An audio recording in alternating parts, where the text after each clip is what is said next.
All right, so yesterday, NCAA President, former governor of Massachusetts, Charlie Baker, sparred with lawmakers on the Hill and at one point actually insisted female athletes uncomfortable with using the same facilities as transgender athletes, they could just find their own accommodations. Take a look.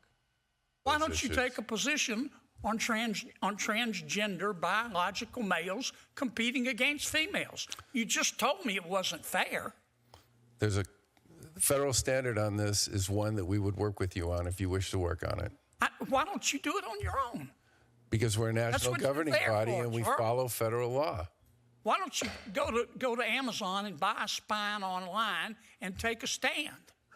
Why do your guidelines allow biological men into women's locker rooms without the women's consent, without the women's foreknowledge? Why do you do that? That's not what our guidelines say. They do say that. I've got them right here. Your guidelines say that transgender student athletes should be able to use the locker room, shower, and toilet facilities in accordance with their gender identity. And here they are, right here. And then everybody else should have an opportunity to use other facilities if they wish to do so. All right, here with Reaction, Gains for Girls podcast host Riley Gaines. You actually live this. Okay.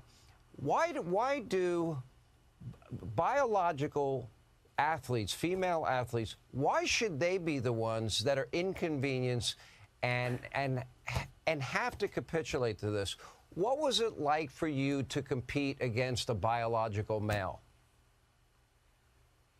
Yeah, well, the competing against a male is one thing, but I cannot put into words the feelings of violation, the feelings of embarrassment. It's uncomfortable, it's awkward, it's humiliating to undress next to, again, for perspective here, let me be very clear, a 6'4", 22-year-old man, fully naked, fully intact, fully exposing himself inches away from where we as women were simultaneously fully undressed. I mean, this isn't a hypothetical.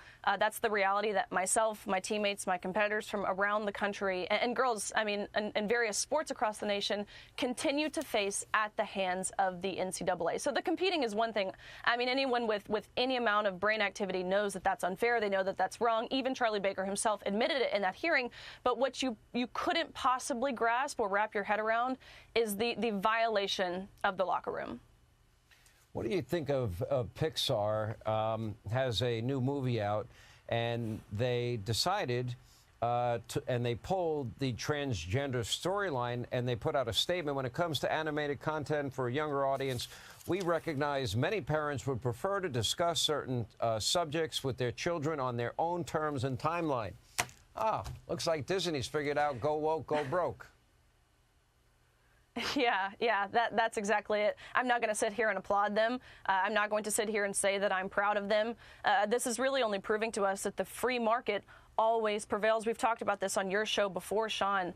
Look at Bud Light, for example, right? The most obvious and well-known example. This is a company that essentially lost $27 billion overnight, and their next commercial was a big burly man on a motorcycle with a camo can. It shows you that they don't actually have convictions. They don't actually have principles. They don't follow red or blue. These large corporations, academic institutions, the list goes on, the media, our government, they don't follow red or blue. They follow the green. Yeah, they really do. You know what? It's unfair. Young women, athletes, their rights should be protected. If they want to start a whole new trans category in athletics, let them do it that way. Riley, we appreciate you being with us. Thank you.